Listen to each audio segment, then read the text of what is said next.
Hello friends, बरायबाय Bodo Job Info official YouTube channel आसा खालामो गासैबो नोंथांमोना मोजाङै दङ। दा मोननैसो बिग आपडेट सफैदों एग्जामनि बागै बेनो जाबाय ग्रेड 3 लेभेलाव आसाम स्टेटआव। स' नोंथांमोना साख्रि मोननो थांगासिनो दङ आरो लोगोसे मोजां बेनो जे एग्जामा लारि जालांसिगोन। गोबां एग्जामनि आपडेट नेगासिनो दंमोन एडमिनि बागै जेरै ADRE 2.0 आसाम पुलिस बेनिफ्राय माखासे टिचिं लाइननि दा बेनि सायाव आपडेट सफैदों आरो लोगोसे एकाउन्टआव सेप्टेम्बराव रां हाबसिगोन। बेनो जाबाय स्किम एबा नोंथांमोननि यजना। देन बेनिफ्राय राङारि अनसुंथाइ मोनग्राफोरा एकाउन्टआ माबायदि एक्टिभ लाखिनांगौ होमबासो रां हाबगोन बेनि सायाव डिटेल्सआ दङ। बेखायनो भिडिअखौ नोंथांमोना जोबजासिम नायबानो जाबाय आरो जाय नोंथांमोना चेनेलाव फैनानै मोजां मोनदों लाइक खालाम कमेन्ट्स खालाम आरो साबस्क्राइब खालामना ला जायफ्रा गोदानै फैदोंमोन जाहाथे गोदान साख्रिनि आरो लन स्किमनि सायाव नोंथांमोना आपडेट मोनलांबाय थागोन। स' बिदिबा बबे एग्जामा एडमिट होसिगोन आरो एग्जाम डेट ओंखारगोन होनोबा जों फैबाय अफिसियेल साइटआव बेनो जाबाय आसाम एपेक्स बेंकआव। आसाम एपेक्स बेंकआव एसिस्टेन्ट पस्टआव जायनोखि ग्रेड 3 आव एप्लाइ खालामदोंमोन एग्जामा कन्डाक्ट जासिगोन 23 जुनाव। 23 जुनावहाय एग्जाम कन्डाक्ट खालामगोन। बेखायनो 2 जुन जानाय लोगो लोगो एडमिट नोंथांमोना डाउनलड खालामनो हासिगोन। दा नायदो अब्ला नोंथांमोननि एग्जामा लारि फैगासिनो दङ। बेखायनो नोंथांमोना गोबां कमेन्ट्स खालामदोंमोन जे माब्ला जामारगोन एग्जामफोरा दा फैजेनबाय एन्ड ADRE नोंथांमोननिया आगस्ट सेप्टेम्बराव एग्जाम कन्डाक्ट खालामगोन सिमा फोसावखादोंमोन। एन्ड आसाम पुलिसनि फिजिकेल टेस्टआ जुलाइआव जासिगोन। बेनिफ्राय टिचिं लाइनाबो थाबैनो जासिगोन। माखासे मेरिट बेसिसआव साख्रि होसिगोन। 14,000 भेकेन्सिस दङ। एन्ड बेनिफ्राय BTCनि ग्रेड 4 नोंथांमोननिया आपकामिं एडमिट फैनो गोनां दङ। नाथाय ग्रेड 3 सेक्रेटारिनिया अलरेडि साख्रि होखाबाय। देन ग्रेड 4 फैथ'वाखै। अके स' फैयोबा नोंथांमोना आपडेटखौ मोननो हागोन। फैबाय राङारि अनसुंथाइ मोनग्राफोरनि इयुथ्सनि दा नोंथांमोनाथ' मिथिखादोंमोन जे आं मैया मोनसे एडभान्स नटिस होदोंमोन भिडिअनि गेजेरजों बेनो जाबाय 30,000 लाइमोनफोराहाय माने राङारि अनसुंथाइखौहाय मोननो थांगासिनो दं सेप्टेम्बराव फार्स्ट फेज हिसाबै एबा फार्स्ट फेजआव फार्स्ट किस्ति 1 लाख रांखौहाय सोनाय जासिगोन नोंथांमोननो सेप्टेम्बराव। स' बेखौ अफिसियेलि फिन खनसेबाव बिथांमोना अफिसियेल नटिस एबा बिथांमोना आसाम केबिनेटआव जि डिसिसन लादों बेखौ बिथांमोना होबाय। दा बेखौनो जों दानिया नायनोसै।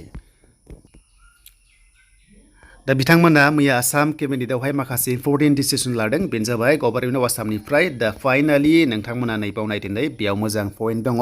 नोंथांमोननि ग्रेन्ड अफ 1L नोंथांमोना मोनदों जे आत्मनिर्भर यजना एबा स्किमनि जायनोखि नोंथांमोना फाइनेल फर्म साबमिट खालामबाय आरो लोगोसे इन्टारभिउ होबाय सेलेक्टेड जानायफोरखौहाय नैबे सेप्टेम्बराव आपकामिं सेप्टेम्बराव नोंथांमोना माने गासै 30,000 एबा 30,000 इयुथ्सफोरखौहाय लाइमोनफोरनो माने नैबे 1L खौहाय होग्रोसिगोन आरो बाखिखौहाय नेक्स्ट लेभेलाव होलांबाय थागोन बिथांमोना। स' बेखौ बुंदों। आरोबाव माखासे पन्चायतनि माखासे दङ पन्चायत इलेक्सन जानो गोनां दङ बेखौहाय खालामगोन नभेम्बराव बिथांमोना खालामगोन। अके एन्ड बिनिफ्राय जायनाखि रेशन कार्ड गैया गोबां सोंबाय थायो रेशन कार्ड माब्ला एप्लाइ जागोननो आरो बेनो जाबाय रेशन कार्डआ नोंथांमोना थाबैनो जासिगोन आरो बेयाव 15 लाख रेशन कार्ड बेयाव होनाय जासिगोन। आरो नैबे रेशन कार्डखौ होग्रोनाय लोगो लोगो जायना रेशन कार्ड दङ अरुणोदय 3.0 एप्लाइ खालामनो हागोन आरो बेबो फुजानि सिगां जानायनि चान्सआ दङ। दा बेखायनो नोंथांमोना आधार कार्ड भटार कार्डफोरखौहाय जाहाथे रेडि दोनो एन्ड बेनिफ्राय अरुणोदयआव नोंथांमोना जाहाथे एप्लाइ खालामनो हायो। दा बे जाबाय नोंथांमोननि एन्ड बेनिफ्राय अरुणोदयआ एप्लाइ जाथ'वा गोबां कमेन्ट्स खालामदों दाख्लि जादों नामा दाख्लि जानाया अरुणोदय फर्म नङा नेक्स्टआवसो जागोन बेनो जाबाय 3.0आ अरुणोदय गोदान एप्लाइ जानो थांगासिनो दङ। देन दाना नोंथांमोना एकाउन्टखौ एक्टिभ खालामनांगोन।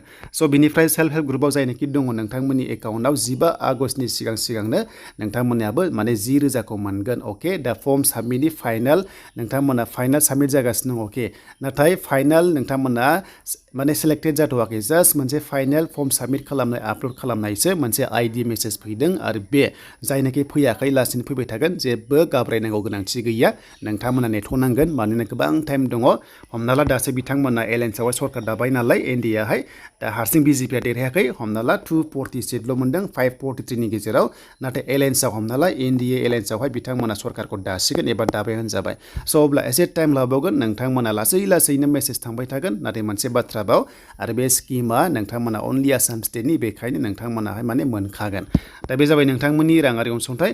स' बिनिफ्राय एकाउन्ट एक्टिभ खालामनोबा नोंथांमोना जेब्लायबो जायनोखि ब्रान्चआव खुलिदोंमोन स्मल ब्रान्चआव एबा बेंकआव खुलिदोंमोन मोनसे खामानि माव जुदि आधार कार्ड लिंक गैयाबा नोंथांमोना खालामनायनि अपसना ओरैबायदि जायो नोंथांमोना स्मल ब्रान्चआव जेरावनोखि KYC होग्रा दं एबा EKYC होनना बुङो। अके बेनिफ्राय KYC होनना बुङो। अके बेखौहाय माने फिंगारप्रिन्ट होनानै मोनसे फर्म लानानै नोंथांमोना बेंकआवहाय साबमिट खालामनांगौ। अके थ' बेंकआव साबमिट खालामनांगौ होमबानो आधार कार्डआ बेंकजोंहाय लिंक जायो आरो लिंक जानाय लोगो लोगो DBT एबा सरकारनि जि राङारि अनसुंथाइ सोयोना बेखौहाय डाइरेक्ट नोंनि एकाउन्टआव सोहरो। जुदि नोंहा एकाउन्टआ एकाउन्टआ जुदि आधार कार्ड लिंक गैयाबा दानि जुगाव फैसा एबा रां हाबनो नागिरा स' बेखायनो जाहाथे नोंथांमोना बे खामानिखौ मावना ला थाबैनो जाहाथे नोंथांमोना जेब्लानोखि रां सोयो अब्ला मोननाय बायदि दा बेनोमोन एग्जामाला रिलारि फैगासिनो दङ बेनिफ्राय नोंथांमोननि स्किमाला रिलारि फैगासिनो दङ आरो जेब्ला सोयो नोंथांमोना आपडेटखौ मोनबावगोन बड' जब इनफो इउटुब चेनेलाव